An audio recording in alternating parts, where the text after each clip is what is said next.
Hello hello everyone. तो आज का जो व्लॉग स्टार्ट हो रहा है वो सैटरडे का।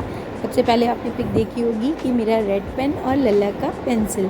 और यहाँ पे आज क्योंकि मैंने बताया था कि अभी हम लोगों की ट्रेनिंग चल रही है, तो सैटरडे संडे सारी चीज़ें, सारे डेज़ इस बार वर्किंग डेज़ होने वाले हैं। तो स्कूल से आते ही मेरा टारगेट था कि आज मुझे एक बंडल कंप्लीट कर देना है।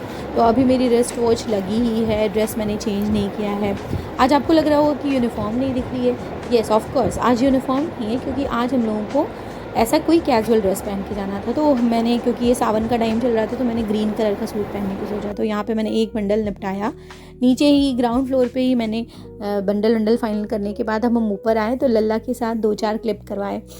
क्यों क्लिप कराई मैंने, क्योंकि लल्ला भी इस बार बहुत एक्टिव लग रहा था और उसने वर्क कंप्लीट कर लिया था। उसके बाद क्योंकि ये सैटरडे का व्लॉग है और सैटरडे को आपको पता होता है कि बहुत सारे कपड़े धुलने होते हैं। Again Saturday it's a Saturday. तो फाइनली सैटरडे को यहाँ लल्ला की पापा के कपड़े वॉश हो रहे हैं। कुछ कपड़े मैंने मशीन में डाल रखे हैं और कुछ कपड़े जिसको हैंड का पोटेंशियल देना पड़ता है वो कपड़े मैंने डाल दिए थे। तो यहाँ पे आप देख रहे होंगे कि फाइबर की प्लेट है और उसमें मैंने कपड़े रखे। येस ऑफ कोर्स ये बहुत अच्छी ट्रिक है कि कभी भी कोई इतना ज़्यादा डेलिकेट हो, स्पेशली अगर कोई ऑफिस का है, तो उस कपड़े को हम कभी भी डायरेक्ट उसमें नहीं रखते हैं प्लेटफॉर्म पे।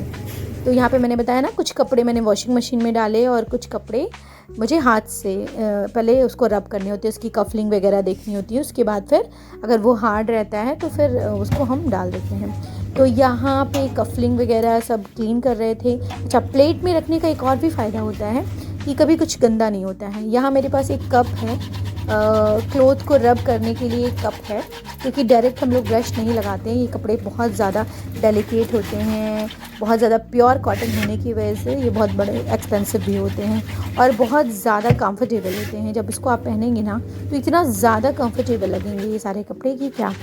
तो ये लल्ला के कपड़े, लल्ला के पापा के कपड़े हैं और लल्ला के कपड़े, दोनों कपड़े में थोड़ी सी कफलिंग देखनी होती है मुझे। थोड़ा सा इनके स्लीव के पास थोड़ी सा ज़्यादा गंदा हो जाता है, तो वो 2-3 जगह मुझे थोड़ा सा रब करना पड़ता है। इनके कपड़े बहुत ही जेंटल वॉश होते हैं, तो जेंटल वॉश में मैंने ईज़ी को स्विच किया है। ईज़ी को वो डाल देते हैं हम, नहीं तो फिर ऐसे मशीन वॉश भी आता है ऐसा लिक्विड में, वो लिक्विड का यूज़ कर लेते हैं। तो यहाँ पे क्योंकि मैंने बताया ना सैटरडे है, तो कफलिंग बहुत ज़्यादा गंदी थी, मैंने उसको रब किया खूब अच्छे से और फिर उसको धुला। कभी भी ये आप सब लोग भी ध्यान रखिएगा कि कभी भी डायरेक्ट कोई भी कपड़ा प्लेटफॉर्म पे ना रखें।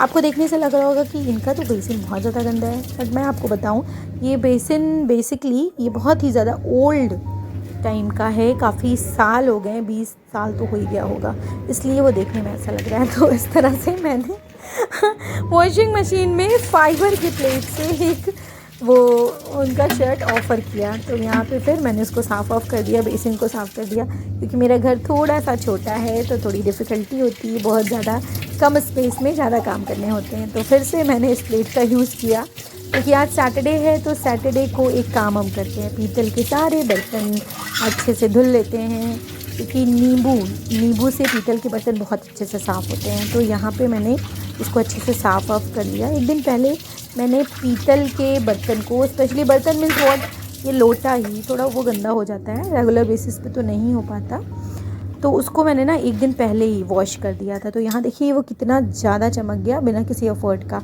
कुछ करना नहीं होता है ज़्यादा, नींबू वगैरह जो ऑलरेडी हम लोग कट करके रखते जाते हैं, तो इंस्टेड ऑफ थ्रोइंग इट, उसको फेंकने के बजाय ना उसको ऐसा कटोरी में पानी भर के डाल देते हैं। तो यहाँ देखिए अपने अमन से साफ़ हो गया। यहाँ पे मैंने एक क्लिप बना भी लिया है कि कटोरी में वो सारे नींबू के छिलके डाल दिए। तो इस छिलके में कुछ है नहीं, स्पेशल नींबू आपको खरीद के नहीं साफ़ करना है। वो सारे नींबू के छिलके को कटोरी में ऐसा पानी भर के डाल दीजिए और उसको भिंगा दीजिए, और रात भर में ये मैजिक आपको देखने को मिलेगा बिना एक्स्ट्रा एफर्ट। क्योंकि हम सब वर्किंग हैं, तो वर्किंग मदर्स के लिए तो ये छोटे छोटे ट्रिक बहुत